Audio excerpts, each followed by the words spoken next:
galerinha, estamos de volta para mais uma aula remota. Hoje é a nossa 56ª aula remota, dia 12 de agosto de 2020, quarta-feira. Aula remota de Geografia e Artes. Vamos iniciar com Geografia, pegando o nosso livro 3, capítulo 1, Índio ou Indígena, Povo ou Tribo, certo? Mas antes vamos fazer a correção da página 6 e 7, que foi a atividadezinha de classe. Por que os povos indígenas são considerados os primeiros habitantes do Brasil? E aí a gente sabe que é pelo fato de viverem no território brasileiro antes da chegada dos portugueses. Na 2, página 6, vamos observar este gráfico da população indígena nas regiões e responder. Assinale a região que apresenta a maior parte da população indígena no Brasil, e aí, olhando o gráfico de distribuição da população indígena de 2010, a gente percebe que a região Nordeste é a que apresenta a maior parte da população indígena. Na 2, na B, aliás, assinale a região que apresenta a menor parte. Então, olhando novamente para o gráfico, a gente percebe que é a região Sul. Na página 7, quantos indígenas existem na região em que você vive?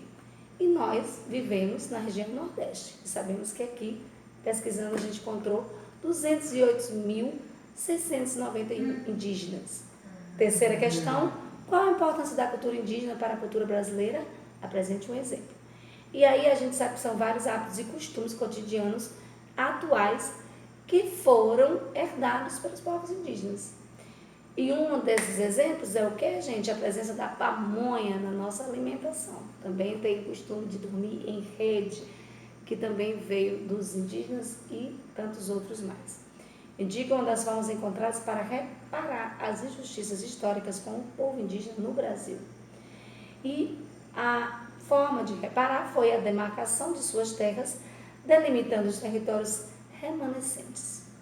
E o que é a demarcação das terras indígenas? É delimitar os territórios tradicionalmente ocupados pelos grupos indígenas brasileiros.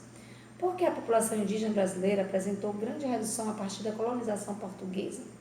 E aí é porque, conforme o território era ocupado pelos portugueses, os povos indígenas foram sendo eliminados para que as suas terras fossem utilizadas para outras finalidades. E aí, terminada a correção, vamos para a página 8, na leiturazinha de hoje. Índio ou indígena, povo ou tribo? Como visto na abertura do capítulo, o termo índio pode ter sentido pejorativo. Pejorativo, gente, é que possui carga negativa ou ofensiva, que exprime o sentido desagradável ou até de desaprovação. Fazendo associação com o indivíduo selvagem, atrasado, preguiçoso, assim o adequado é referir-se aos povos originários do território brasileiro como indígenas. Do mesmo modo, devemos nos referir aos indígenas como povos, não tribos, pois há grandes diferenças culturais, linguísticas e de costumes entre eles. Atualmente, segundo dados do Instituto Brasileiro de Geografia e Estatística, que é o IBGE, obtido no Censo Demográfico de 2010, existem ainda aproximadamente 305 etnias de indígenas no Brasil e cerca de 274 línguas indígenas registradas.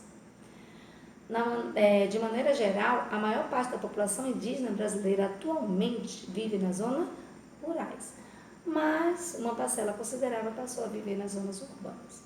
E aí a gente vê aqui dois exemplos, né? Do índio vivendo na zona rural e na zona urbana. A da zona rural é a família dos capixanas, descascando mandioca para produzir farinha na terra indígena Araçã, município de Amajari, Roraima.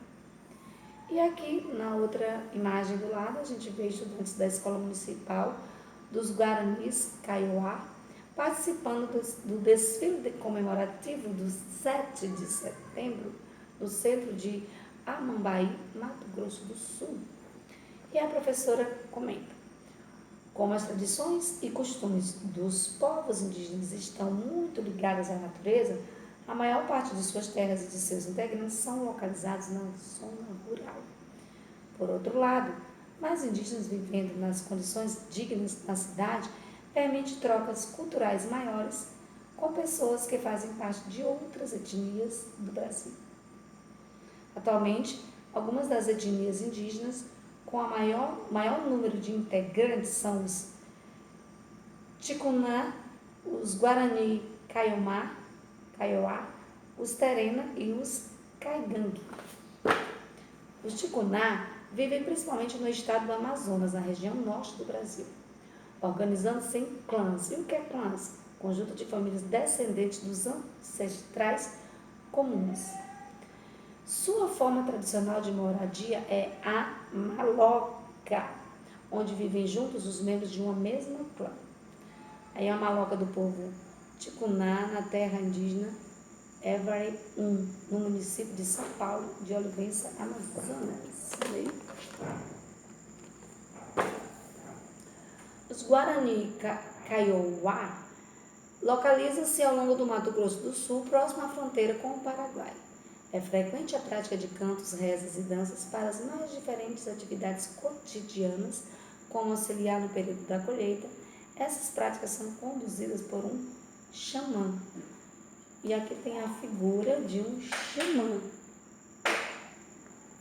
Figura de um xamã Guarani Kaiowá, em cerimônia durante as comemorações da Semana dos Povos Indígenas no município de Amambaí, Mato Grosso do Sul.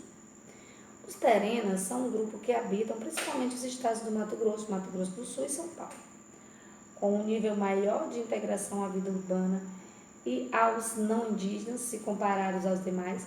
Por esse motivo, é comum encontrar membros desse povo exercendo atividades econômicas nas cidades, como comércio em lojas e feiras. Artesanato feito por integrantes do povo Terena, exposto para venda em feira do município do Campo Grande, Mato Grosso do Sul. Olha aí, gente, que legal! Os Caigangue vivem nos estados do Rio Grande do Sul, Santa Catarina, Paraná e São Paulo. Trata-se de um grupo com grande tradição na confecção de armas e instrumentos musicais como buzinas com chifres de boi, apitos de taquara, flautas e maracás. E aí a gente vê um membro da etnia Caigangue produzindo maracá no município de Tenente Portela, no Rio Grande do Sul. E aí a página 10 você vai fazer em casa. E vamos agora para a página 11. Diferencie os termos índio e indígena. O termo indígena refere-se a diversos povos com características culturais e linguísticas distintas, enquanto que o termo índio é usado na forma pejorativa e preconceituosa, associado a pessoas preguiçosas e selvagens. Por que o termo tribo deve ser substituído pelo termo povo? Porque tribo dá a impressão que existe apenas um povo, e o indígena, quando que na realidade há vários povos indígenas, e cada um com as suas próprias particularidades. Quais são atualmente as etnias indígenas de maior população no Brasil?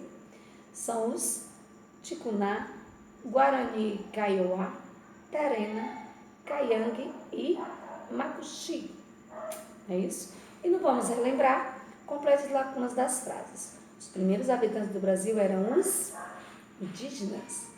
A população indígena diminuiu drasticamente no período colonial até os dias atuais, por causa das doenças, da escravidão e das guerras.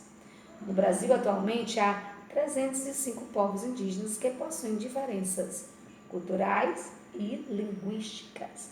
Pronto. E aí se encerra a nossa aulinha de geografia por hoje. Vamos pegar agora o livro de artes, também, volume 3, também, capítulo 1, na parte do grafismo, página 7. Grafismos indígenas. Os povos indígenas têm como costume transformar sua história e suas crenças em desenhos. Eles fazem isso para trazer beleza ao dia a dia. Para tanto, enfeitam os objetos de uso cotidiano e o próprio corpo, com linhas, formas geométricas e outras formas inventadas. Os desenhos se repetem, criando um ritmo e estabelecendo um padrão gráfico, conhecido como grafismo.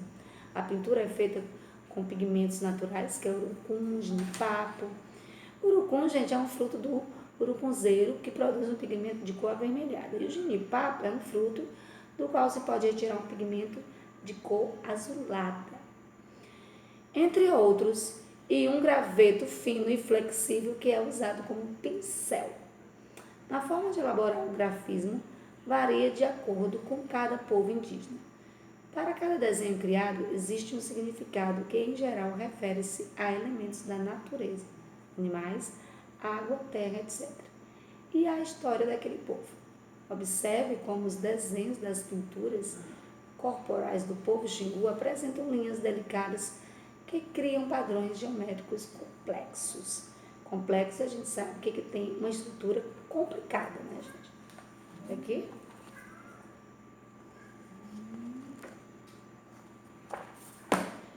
Fotografia de integrantes da série Cenas do Dia a Dia, 1975, que a fotógrafa Maureen Bislatz fez dos povos Xingu no Parque Indígena do Xingu, no Mato Grosso. E aí vamos prazer em conhecê-la, essa fotógrafa. Vamos falar um pouquinho sobre ela. A fotógrafa inglesa Maureen Bislatz nasceu em 1931 e veio para o Brasil em 1952. Encantada pela literatura e pelo povo brasileiro, ela visitava com frequência o Parque Indígena do Xingu, no Mato Grosso, fotografando o dia a dia de seus habitantes. Seu trabalho sobre o Xingu tornou-se um livro premiado e traduzido por várias línguas. Além das fotografias sobre o Xingu, Bislatz criou imagens inspiradas em escritores brasileiros como Guimarães Rosa, Adélia Prado e Carlos Drummond de Andrade. E aí você vai fazer em casa a página 8 e a página 9. E a gente se encontra na nossa próxima aula remota, meus amores. Um cheiro no coração. Bom almoço para todos.